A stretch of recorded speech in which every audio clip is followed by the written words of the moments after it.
Bismillah, walhamdulillah, wassalatu wassalamu ala rasulillah. Урматтуу мусулман бир тууганым, тахажжуд намазы өтө соопторго бай намаз. Аллах Таала сүйгөн пенделер гана окуйт. Аллах Таала бул тахажжуд намаз окуучуларга карап жылмаят. Аларга Аллах Тааланын ырайымы түшөт. Аллах Таала бул тахажжуд намаз окугандардын күнөөлөрүн баарын кечирип салат. Аларды күнөөлөрдөн тазалайт.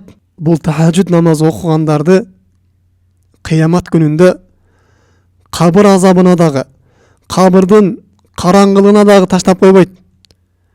Жана кыямат күнүндө махшар майданында күн жакын алынып келинип, элдер кыйналып турган абалда тахажжуд намазы келип, бул тахажжуд намазын окуп жүргөндөрдү куткарып алып чыгып кетет.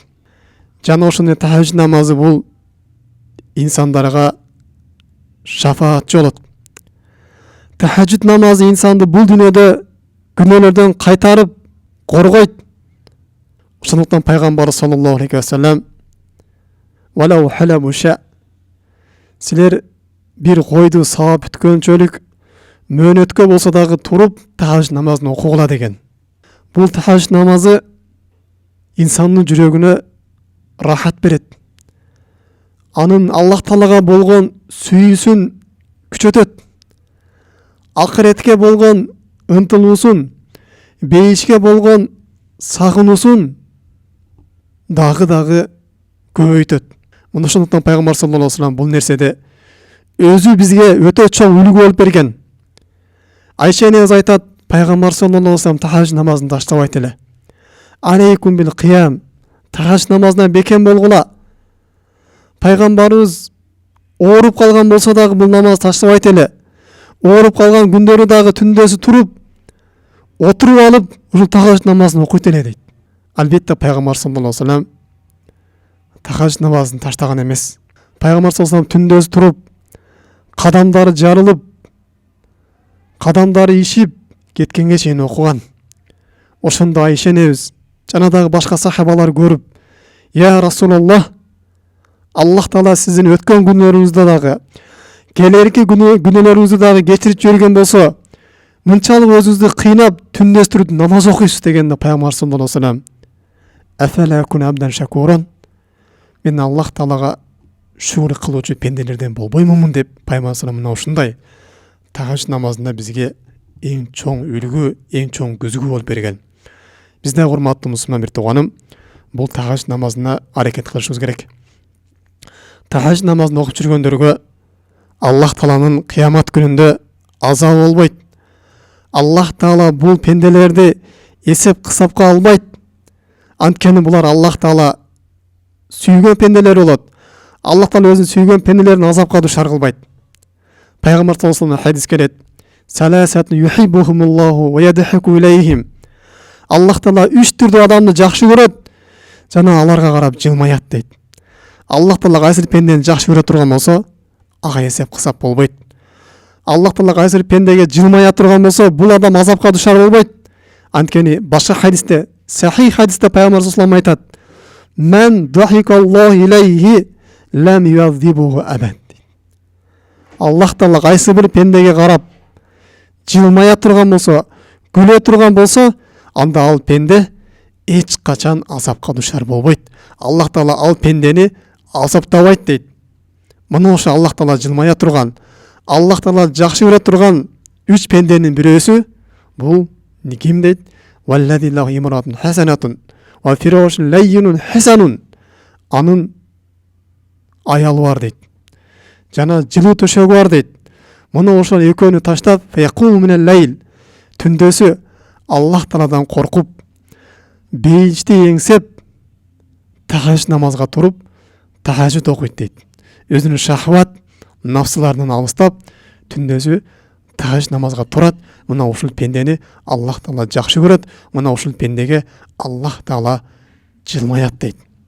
Демек, урматтуу мусулман бир тууганым, эртең кыямат күнүндө биз азапка душар болбой, эсеп кысап бербестен бейишке кирип кетүүнү каалай турган болсок, анда бүгүн тахажжуд намазына аракет кылышыбыз керек. жоқтығын 2 рекет болса дағы дағрат алып келіп, бірінші рекетке Ихлас сүресін оқып, екінші рекетіне Фалақ сүресін оқып болса дағы, біз қысқа болса дағы тахажжуд намазына тұрып қоя тұрған болсақ, біз жоғарыдағы айтқан хадиске қосыламыз иншалла. Жана ушундай да пайгамбар саллаллаху алейхи ва саллям бір хадисinde айтады: Рахимахуллаху ражулан. Аллах Таала бір кишини райымын алады. Ал ушундай киши түндөсү туруп тахажжуд намазын окуйт.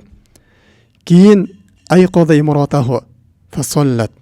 Жана өзүнүн үй бүлөсүндагы, өзүнүн жубайындагы тахажжуд намазына ойготуп, тахажжуд намазын окушат дейт. Демек, урматтуу мусулман бир тууганым, бул Аллах Тааланын райымын алып келүүчү экен. Аллах Тааланын райымы мына ушул тахажжуд намазы окуучу пенделерге түшөт экен.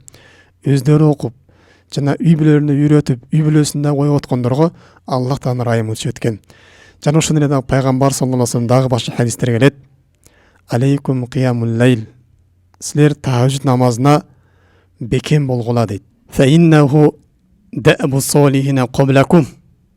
Бул намаз силерден мурунку солих кишилердин аткарып жүргөн сыпатынан дейт.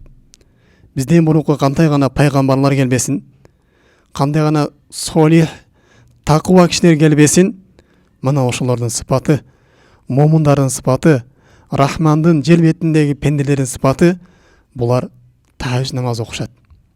Жана ошондой эле ва хуа муқаррабатун лакум ила роббикум.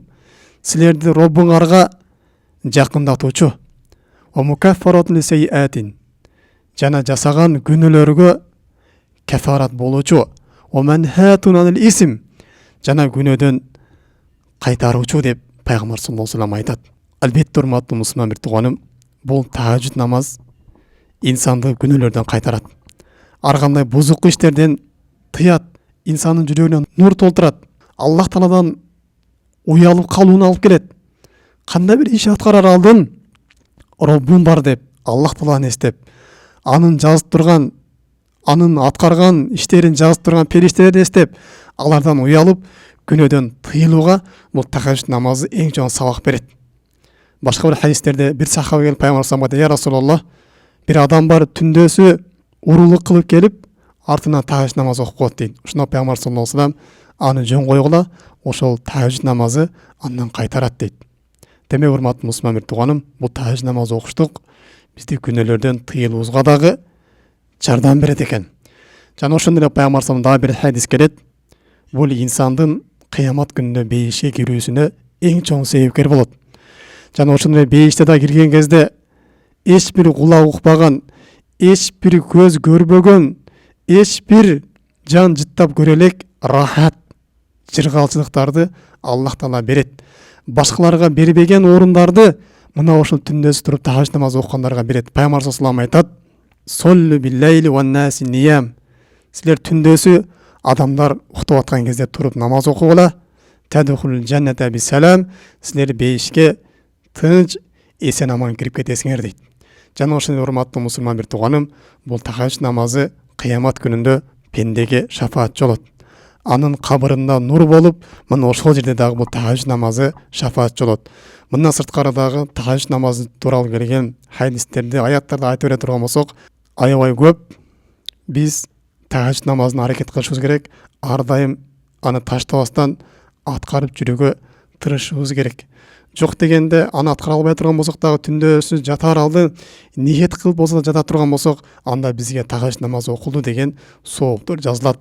Аллах Таала баарыбызга тафик берсин, баарыбыздын намаздарыбызды кабыл кылсын, жана амалдарыбызга бекем болууга бизге күч кубат берсин. Субханак Аллахумма бихамдик, ашхаду ан ла илаха илля анта, астагфирука ва атубу илейк. Ассаламу алейкум ва рахматуллахи ва баракатух.